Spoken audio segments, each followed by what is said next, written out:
Welcome back to our educators. So untuk hari ini saya nak teruskan dengan bincang soalan nombor 10. Okey, daripada paper percubaan Kelantan untuk kimia kertas 2 tahun 2024. Okey, so soalan 10 ini melibatkan bab kimia yang lebih kurang agak banyaklah soalan dia. Buat apa saya dah bincang semua soalan. So basically saya dah crop out dah soalan dia. Okay, wait I show you. Mana saya crop out? No. Bukan ni. Okay, kat sini. Alright, so saya dah crop out dah soalan. But tak apa, saya akan tunjuk soalan di sebelah kiri saya, di sebelah kanan saya nak bagi jawapan sahaja. Okay, boleh? Okay, now soalan 10A. Okay, Raja 10.1 menunjukkan pemerhatian bagi tindak balas peneutralan. Okay, highlight tindak balas peneutralan. Ingat kalau you belajar pasal bab ini, peneutralan very famous. Peneutralan pemendakan sangat famous. Pembakaran juga. Okey. Yang dilakukan menggunakan dua asid yang berbeza. Okey, highlight lagi. Dua asid yang berbeza. Asid P dan asid Q ialah asid monoprotik. Okey, dua-dua monoprotik. Apa maksud monoprotik? Monoprotik maksudnya dia menghasilkan satu ion hidrogen per molekul asid. Betul tak? Okey, betul. Now, soalan 1. Suhu awal dia 28, jadi X. 50 cm3 asid P 1.0. Nampak tak? Ini kecil, ini tinggi suhu dia. So kat sini suhu lagi tinggi. This one, ni kecil, ni lagi tinggi. So suhu still macam naik lah. Alright. Okay, nampak kan benda ni? Okay, so once saya nampak benda ini, dah examine. Okay, cuba tengok dia punya larutan alkali. Ni pun guna NaOH. Ini pun guna NaOH. Saya tak tahu kenapa kalau saya highlight kat Samsung Notes ni dia hilang. So tak tahu, biarkan je lah. Okay, so dia kata just acid je berbeza. Kira acid P lain, acid Q lain. Itu sahaja. Alright. Okay, so now apa soalan you? Okay, soalan dimulakan dengan jadual 10.2 menunjukkan haba peneutralan yang diperolehi daripada kedua-dua tindak balas. Set 1 negatif 57, set 2 negatif 55. Okay, soalan pertama, apakah yang dimaksudkan dengan haba peneutralan? Okay, so saya tanya kat you, apa maksud haba peneutralan? Okay, pandai kelas, haba peneutralan adalah haba yang terhasil apabila ada tindak balas peneutralan. Okay, betul. Tapi itu bukan jawapan yang buku teks nak. Okay, buku teks nak dia macam ni. Okay, you nak terangkan pasal maksud haba. Okay, bukan definisi secara operasi yang maksud. Okay, maksud secara general, you kena ingat ini semua adalah perubahan haba. Pemendakan ke, penyesaran ke atau peneutralan ke, dia akan mula dengan the word perubahan haba. Kenapa? Sebab dia boleh jadi positif, boleh jadi negatif tanda dia. Faham? So apa maksud haba peneutralan? Dia perubahan haba. Okey, perubahan haba apabila apa the glamour part untuk tindak balas peneutralan? Ya, pandai. 1 mol air. Saya suruh orang ingat 1 mol air kelas. So perubahan haba apabila 1 mol air terbentuk terbentuk daripada, ya pandai, tindak balas asid dan alkali. Okey, daripada tindak balas asid dan alkali. Ya, okey, saya lagi spesifik. Tindak balas peneutralan antara asid dan alkali. So inilah maksud haba peneutralan. So kita akan highlight atau emphasize. Okay, emphasize mana dulu? Okay, kita akan emphasize 1 mol air. Kenapa? Sebab kita tahu kalau peneutralan berlaku memang wajib kena hasilkan air. Once air tu terhasil, barulah peneutralan you lengkap. That is why we make emphasize on this word, 1 mol air. 1 mol air. Faham tak? So memang you kena bagi tahu the word 1 mol air. Then you bagi tahu tindak balas apa? Tindak balas peneutralan antara asid dan alkali.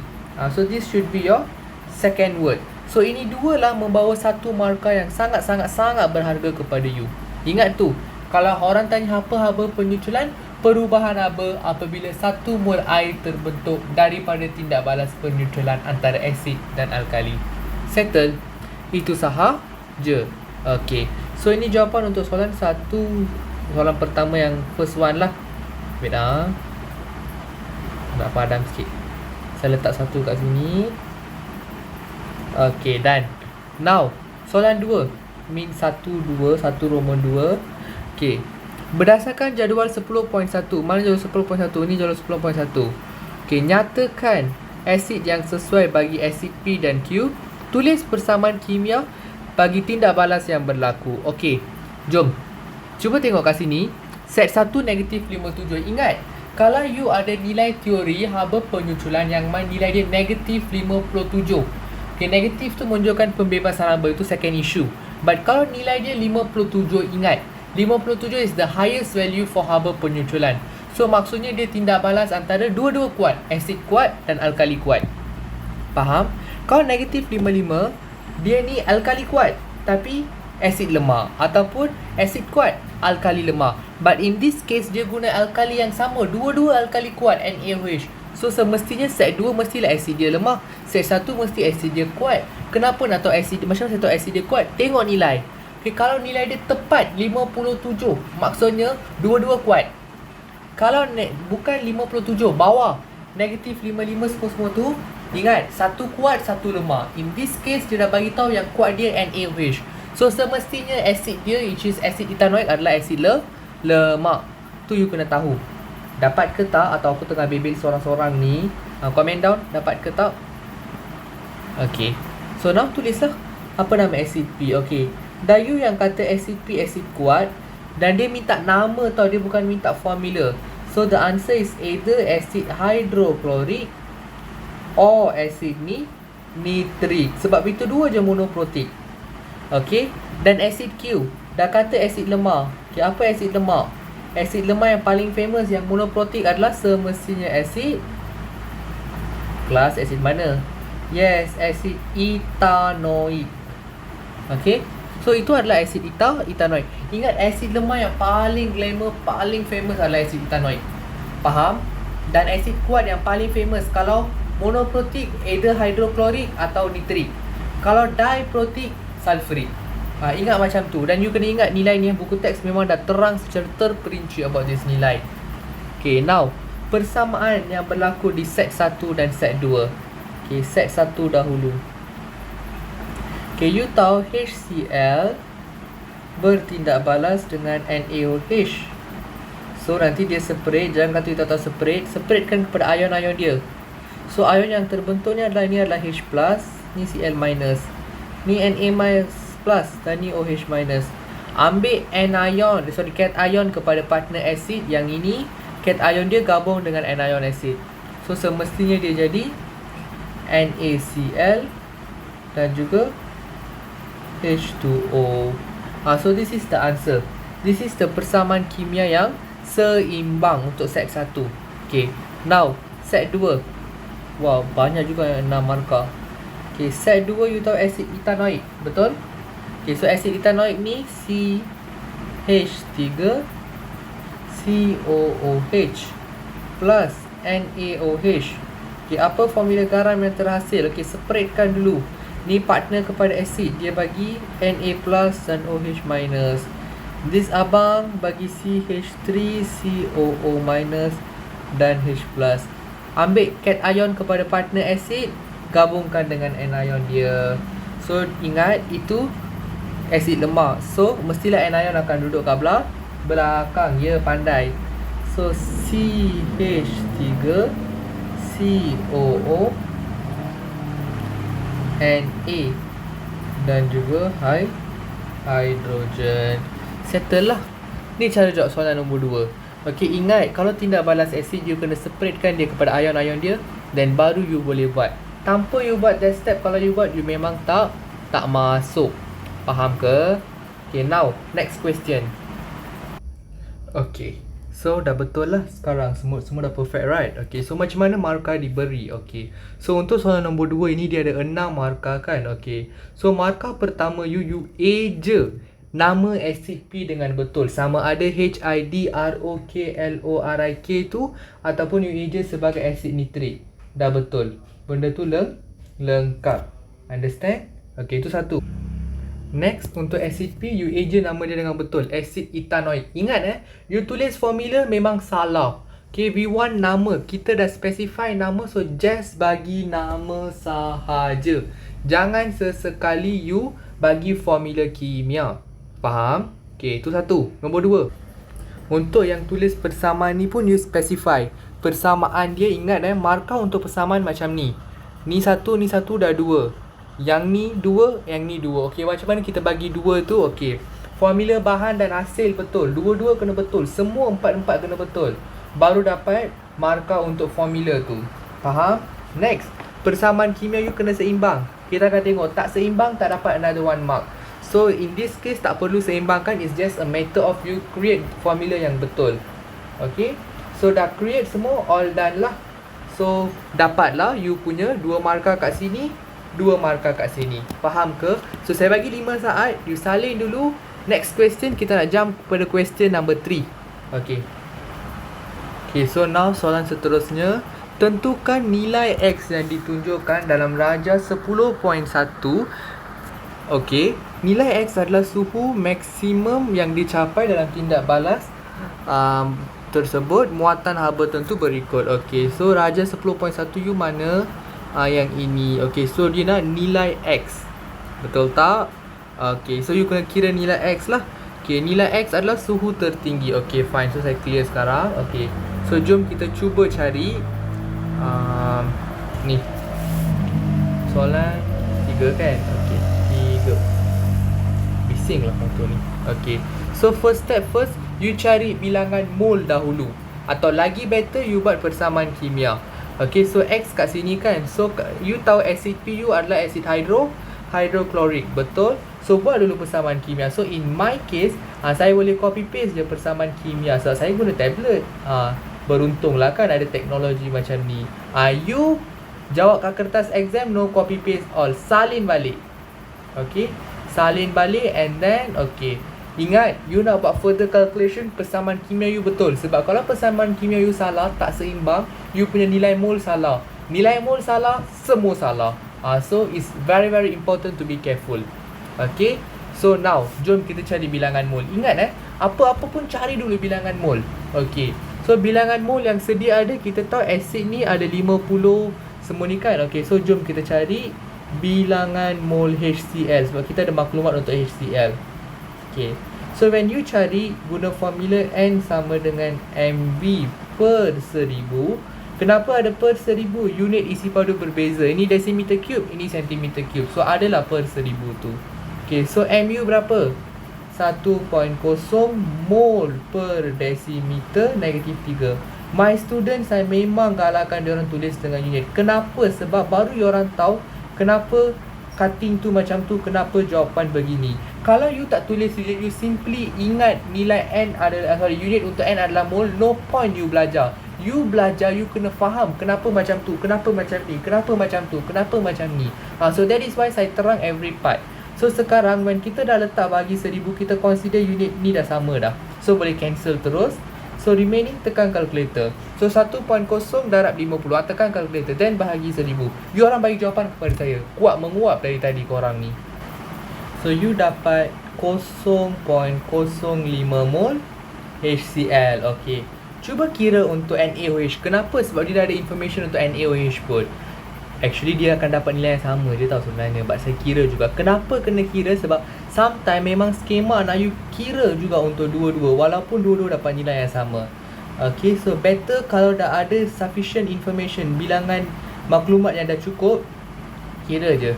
Okay, so M dia pun sama 1.0 mol per decimeter negatif 3 darab 50 cm3. Tengok unit ni centimeter cube, ni decimeter cube, tak sama. Okay, so letak per 1000. Dah letak per 1000, kira ni dah sama. Tekan calculator, dapat 0.05 mol.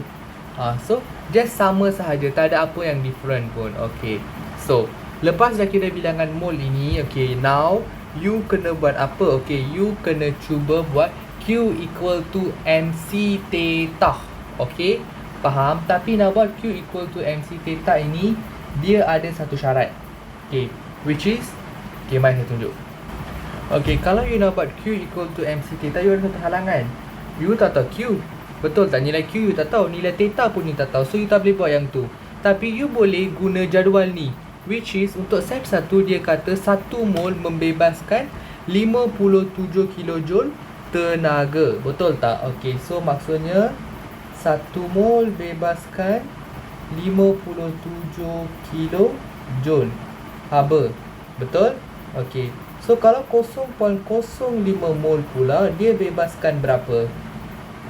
Cuba fikir sekarang. Okey. So kalau macam tu you kena better darab silang sahajalah. Okay, darab silang pun you tahu.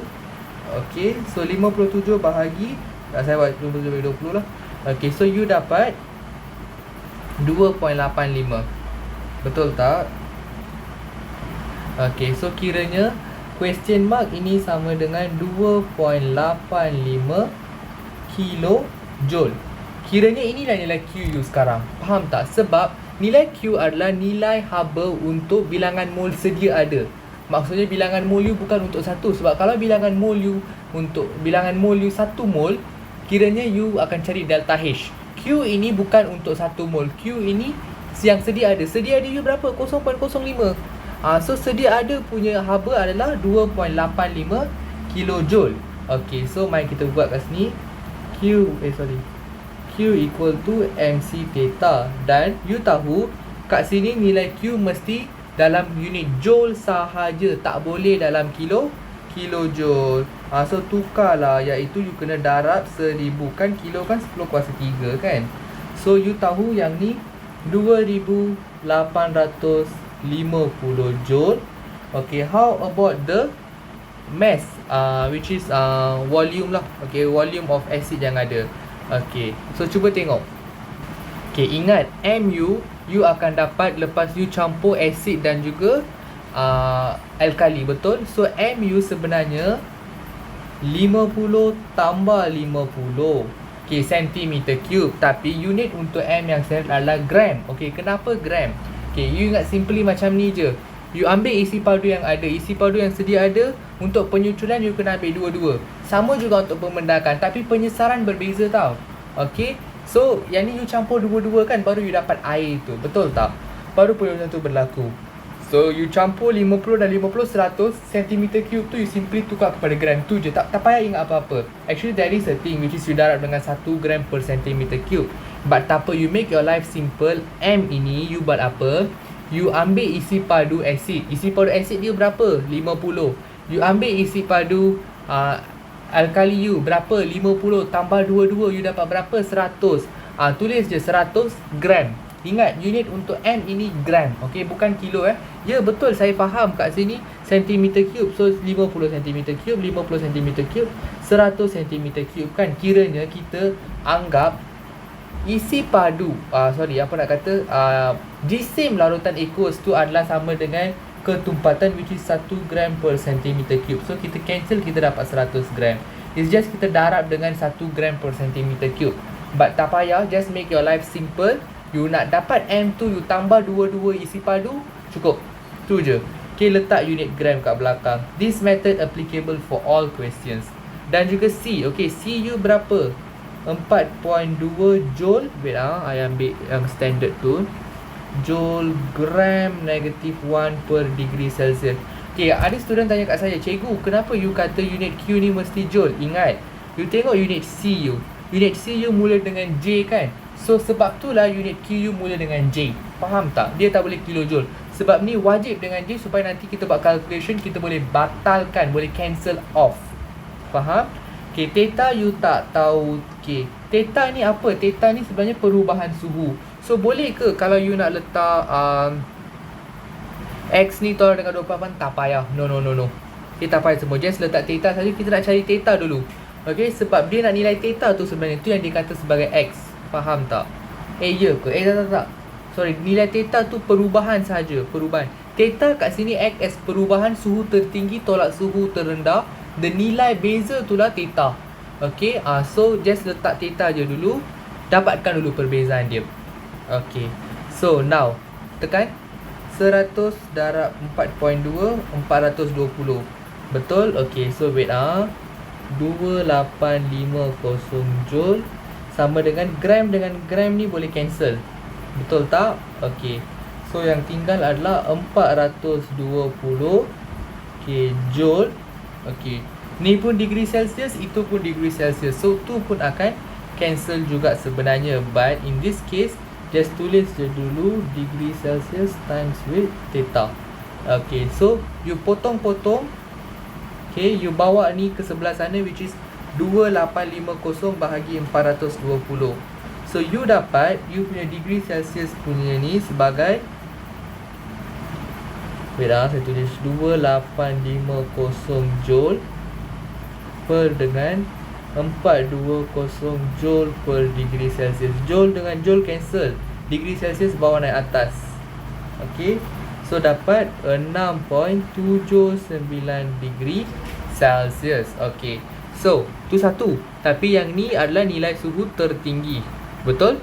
Okay, kita nak nilai X tu. Okay, nilai X tu apa sebenarnya? Suhu tertinggi solat suhu serendah. Maksudnya theta ini actually suhu tertinggi campuran itu, which is yang final lah in this case. Okay, tolak suhu awal. Okay, so suhu tertinggi you berapa? X you tak tahu. Suhu awal you 28 darjah Celsius. Dan you punya theta adalah 6.79 darjah Celsius. So X simply sama dengan 6.79 tambah 28. So you dapat 34.79 darjah Celsius. Ni je lah jawapan akhir you. Inilah nilai X you sebenarnya. Faham? Ramai candidate dia ganti theta ini sebagai X. No, that's not the matter. The matter is like this. You dapatkan bilangan mol. Dan lepas tu bilangan mol untuk sedia ada. You tahu 1 mol kat sini, nampak tak? Mengganggu. Okay. Yang ni tak ada kaitan. Tahu lah kenapa tiba-tiba dia menyampuk. Okay. You tahu kilojoule per mol. So 1 mol membebaskan 57. So 0.05 berapa? Tu yang saya kira dapat 2.85. Once you dah dapat kat sini, you ganti kat sini. Tapi ingat, unit untuk Q mesti dalam joule. Okay, mesti dalam joule. Kenapa? Sebab dia ikut C. C unit standard is J. So ni pun mesti J. Faham? Okay, then you continue lah buat sampailah you dapat nilai theta. Tapi kita tak nak nilai theta, kita nak nilai suhu tertinggi. So kita tahu theta ini sebenarnya suhu tertinggi tolak suhu awal. So suhu tertinggi you berapa? X tolak dengan suhu awal 28, you dapat 6.79. Yang ni is like linear algebra lah. Okay, so jangan minta saya ajarkan linear algebra pula. Saya bukan cikgu matematik, saya ajar kimia. You kena pandai benda ini. So that's why you ambil kimia. Pelajar yang ambil kimia biasanya pandai math. Faham? Semua aku kena terang one by one macam ajar budak tadika kan. Tak apalah. As long as you dapat A+, I'm happy. Okay, now next question. Terangkan mengapa terdapat perbezaan nilai haba tindak balas kedua-dua set eksperimen. Okay, maksudnya set 1 negatif 57. Tapi kenapa set 2 negatif 55? Dia tanya kenapa tu? Kenapa tu? Kenapa itu bawa berapa markah abang ni? 3 markah. Okay, Mai, saya tunjukkan kat you macam mana dapatkan 3 markah. Okay, so first thing first, you tahu, you memang tahu that mana ni jauhnya soalan ni. I bawa dia ke bawah sikit.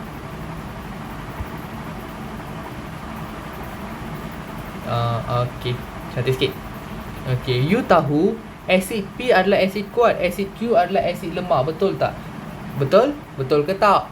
Ya, betul. Tadi you yang katakan asid P ini asid hidroklorik, Q ini asid etanoik. Kenapa you kata macam tu? Cuba tengok perbezaan suhu dia. Ni sangat tinggi, ni sangat rendah. Dan cuba tengok nilai teori dia. Nilai teori kalaulah tepat-tepat negatif 57, it is dua-dua asid kuat. So in this case set 1 guna asid kuat. Betul ke? Ya, betul. Set 2 negatif 55, which is 1 kuat, 1 lemah. You tahu NaOH yang dia tambah is alkali kuat. So semestinya asid dia mesti asid lemah lah. Kalau dia guna asid kuat, mesti alkali dia lemah. Faham? Okay, so you punya first point is you bagi tahu apa yang berbeza, asid yang berbeza. So you bagi tahu set P menggunakan asid kuat. Betul? So set Q pula set Q pula. Set 1. Kenapa aku kata set P Set 1. Wait okay, now like this. Okay, set 1 menggunakan asid P, iaitu asid kuat. Okay, yes, you know lah asid hidroklorik kan asid kuat kan. Okay, manakala, okay, dia minta perbezaan tau, so you kena compare. So compare, use the word manakala. Manakala set 2, okay, menggunakan apa? Asid apa? Asid Q.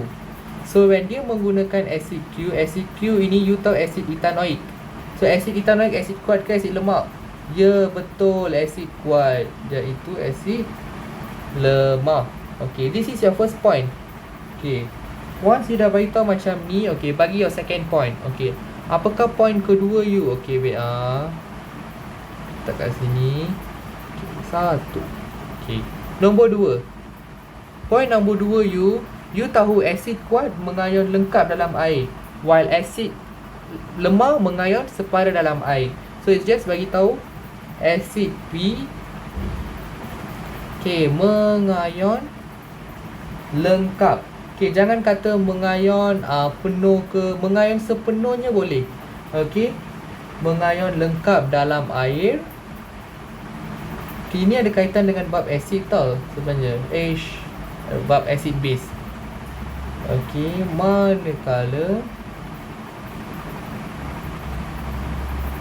asid Q mengayon separa dalam air. Okay, so this is your second point. Memanglah kan ini perwatakan asid kuat, asid lemah yang you wajib tahu. Betul ke tak? Ya, betul lah. Mengangguk lah kalau betul. Asyik aku je yang cakap. Okay, so once you dah kata dia mengayon lengkap dan mengayon separa, the next thing you should say is, you tahu kalau asid lemah dia akan serap sebahagian tenaga yang diterbebas tu untuk nak mengayonkan yang tak jadi ion lagi. Faham tak kan? Kalau asid lemah, sebahagian asid tu dia masih kekal dalam bentuk molekul, tak berubah jadi ion. So lambatlah produk terbentuk. So nak bagi cepat produk terbentuk, apa dia buat? Dia akan serap balik haba yang dia bebaskan. Faham? Dia konsep dia macam tu. Okay, you kena ingat. So kalau asid lemah, untuk penyusuran dia tanya apa asid lemah akan buat, dan dia mengayon separuh. So apa dia buat? Dia akan membebaskan tenaga at first. Tenaga yang dia bebas tu diserap balik untuk mengayonkan molekul asid yang belum jadi ion. Faham tak? So you kena kata macam ni, sebahagian tenaga haba yang terbebas, sekejap yang terbebas diserap semula untuk mengayonkan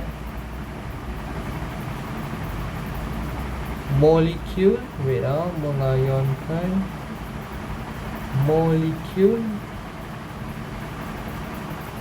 asid Q yang belum mengayon. Okay, so I explain lagi sekali. Okay, mengayon. Okay, the thing is, betul, tak kisahlah asid lemah ke dia akan membebaskan haba. Okay, asid lemah ke dia akan membebaskan haba. So the haba yang terbebas untuk asid kuat terbebas, jadi tak terap. Kenapa? Sebab dia asid kuat, semua dah jadi ion, semua dah mengayon lengkap. Tapi you kata asid Q you mengayon separa, betul tak? Kenapa dia mengayon separa? Sebab dia asid lemak. Asid lemak memang mengayon separa, tu memang perwatakan dia. Okay, so kalau dia mengayon separuh, boleh ke dia bentuk air? Tak boleh. So apa dia buat? Dia bebaskan dulu haba sikit, dan dia serap balik haba yang dia bebaskan untuk nak mengayonkan molekul asid. Okay, masih ada yang dalam bentuk asid ethanoik tu, dia serap haba, dia jadikan dia ion. Jadi ion ethanowat dengan ion hidrogen. Itu maksud point ini. Okay, tu satu. Next, ada student tanya kat saya, cikgu, saya kan tahu asid P ini asid hidroklorik, asid Q ini asid ethanoik. Kenapa kalau saya tulis nama dia asid hidroklorik, asid ethanoik, salah ke? Tak salah sayang, memang tak salah. Tapi ingat, kod-kod lah kalau ada tersalah eja ke in between asid hidroklorik jadi asid hidroklorik, etanoik jadi etanoik. So kalau kesalahan ejaan semua tu dia akan menjejaskan markah you. So make it simple. Soalan pun guna asid P, asid Q. Tapi yelah atas tu dia memang minta pun nama dia. So nama tu spell lah betul-betul. Like this one is not must to have nama. Tak wajib. Kalau ada okay, tak ada masalah. Kalau tak ada, you just kata asid P, asid Q pun betul. Sebab soalan memang bagi asid P, asid Q. Alright. So saya memang stick to soalan saya bagi asid P, asid Q sebab saya takut saya tersalah eja. Faham?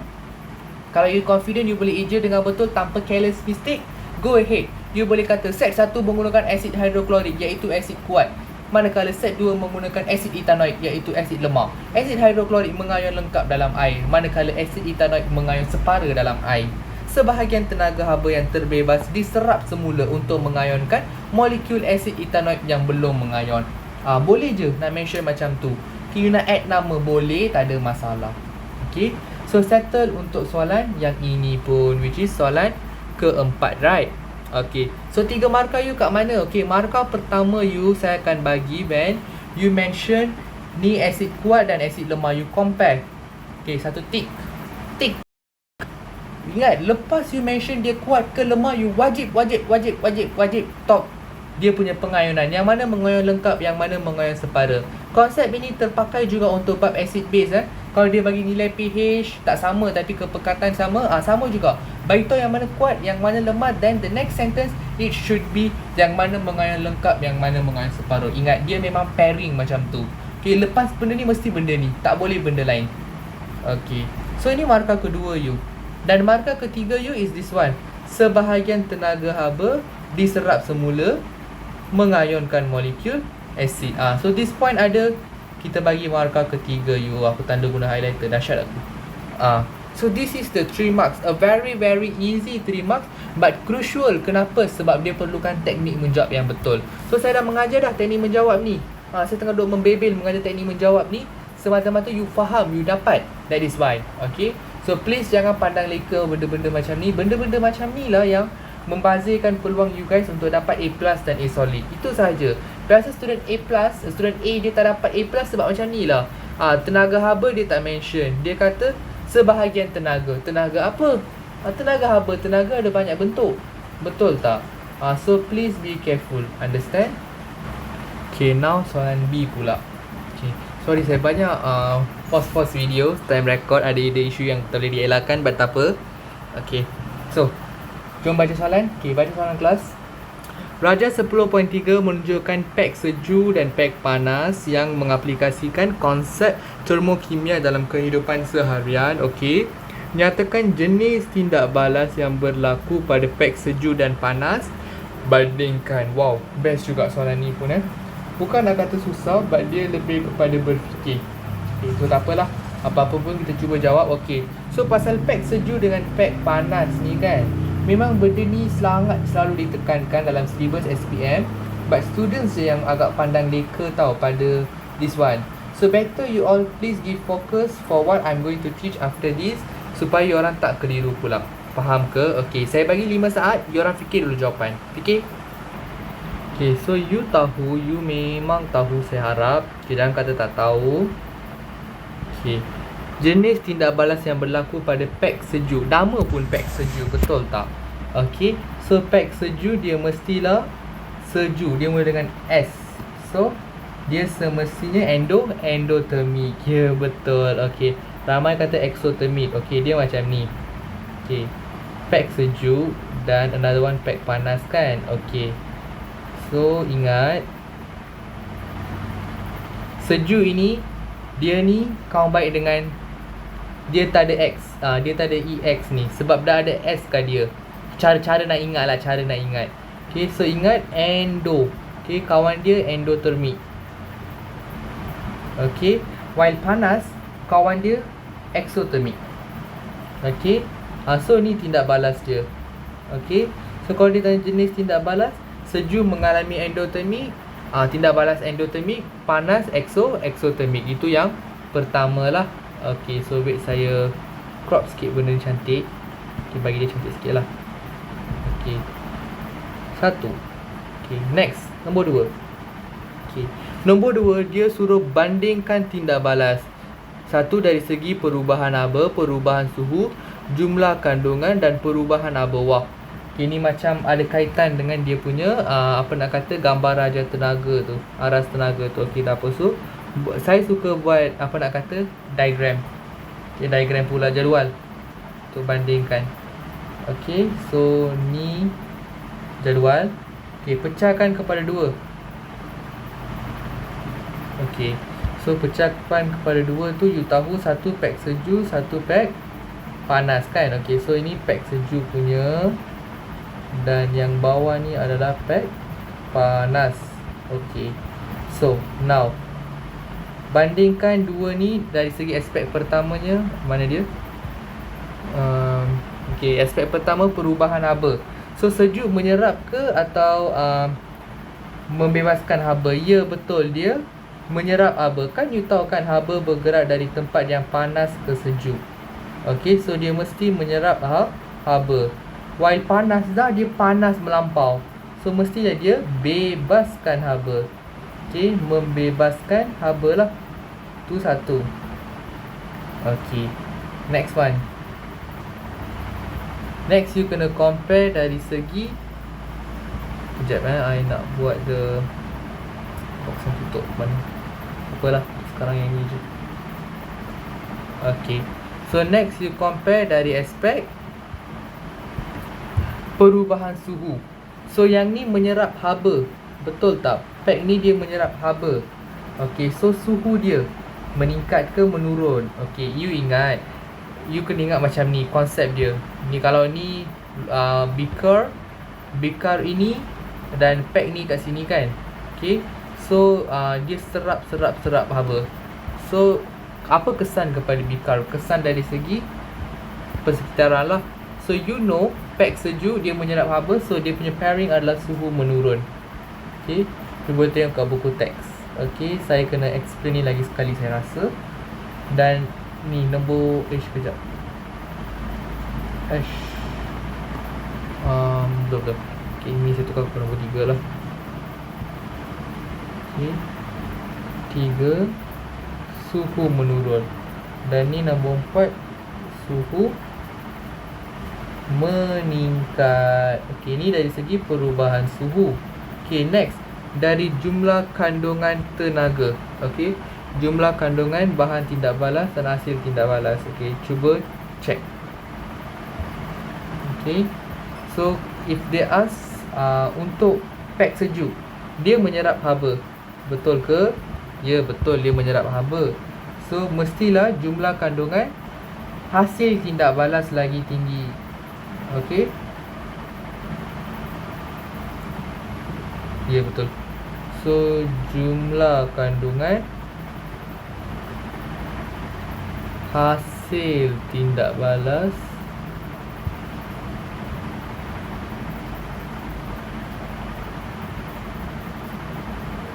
lebih tinggi berbanding bahan. Okey, berbanding bahan.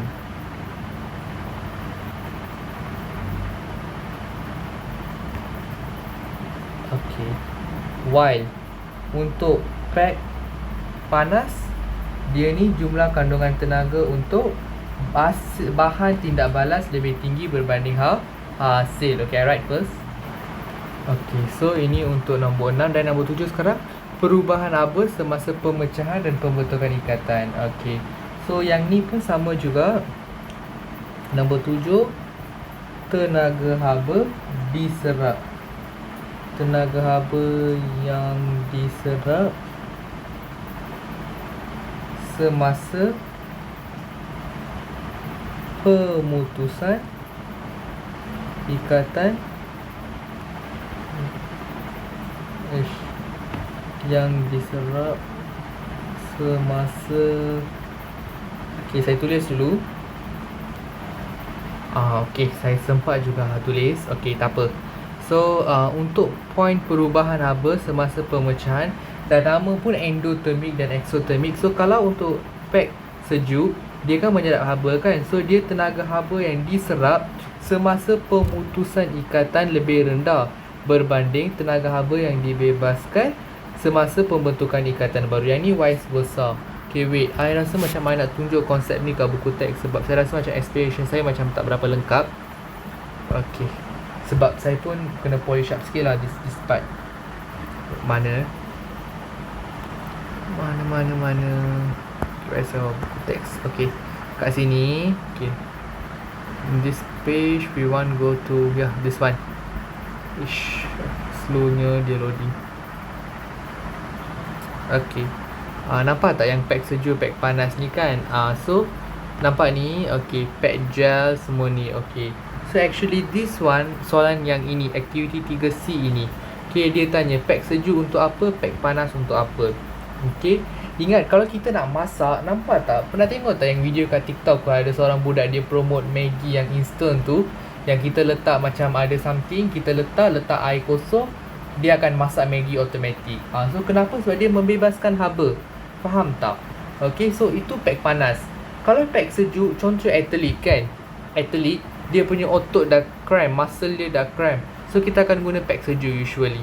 Okay, kita akan guna pack sejuk, which is akan serap haba tu bagi otot tu lega. Faham tak? So after that only suhu dia akan menurun dan so on. So benda ini sebenarnya ada kaitan dengan exothermic endothermic itself, which is this one. Dia ada kaitan dengan earlier part ni. Wait ni kat sini ni, nampak tak? Okay. Kalau exothermic, you tahu suhu campuran meningkat. Okay, so betul lah, exothermic ini dia membebaskan haba, suhu campuran meningkat. So this is the thing. So pack panas memang exothermic lah. Okay, dia membebaskan. Okay, pack sejuk endothermic, so dia menyerap haba. So suhu menurun. So this is the raja. But tak apa, untuk sekarang you salin dulu. Nanti saya akan buat one video untuk specifically explain pasal pack sejuk dan pack panas. Okay, so tu yang paling important lah as for now. Alright. Okay, so saya harap you faham apa saya terangkan. Sorry for my tak berapa kena explanation for last question, sebab dia lain sikit nak explain. Dia it takes a different video nak explain. But tak apa, you just stick to the basic concept. Pack sejuk is endothermic, okay, and pack panas is exothermic. Usually pack panas kita buat, you ingat macam ni, pack panas tu kita buat, yang kita buat Maggi tu, kita guna pack panas sebab dia bebaskan haba. So you know kalau dia bebaskan haba, suhu mesti meningkat. Okay, and dia menyerap haba, suhu mesti menurun. Ingat macam tu. Then kalau suhu menurun, jumlah kandungan yang mana lagi tinggi, yang lagi rendah, you kena ingat lah. So this is something about it. So saya dah tulis dah actually. You boleh salin, you boleh cuba memorize this one. Okay, give a bit concern for this pack sejuk, pack panas. Kenapa saya tak tahu kenapa, sebab saya rasa macam ni boleh jadi soalan SPM, maybe boleh jadi soalan bahagian B ke bahagian C, I don't know. So if you remember, untunglah pada you boleh jawab dengan betul, dengan lengkap dan tepat. Faham? So please, this is the complete answer scheme saya bagi dah. So ikut je yang ni. Alright. So itu je saya boleh bagi untuk sekarang. Nanti in my further video saya akan explain ni dan yang ni balik. Okay, saya akan explain lah. Okay, yang tu nanti saya beritahu bila. So untuk sekarang, just stick to this one. Sorry kalau ada saya peningkan you ke kat mana-mana part. Harap you okay lah tengok video ni. Next video saya akan buat untuk soalan terakhir for this paper Kelantan ya. Okay, thank you, bye bye.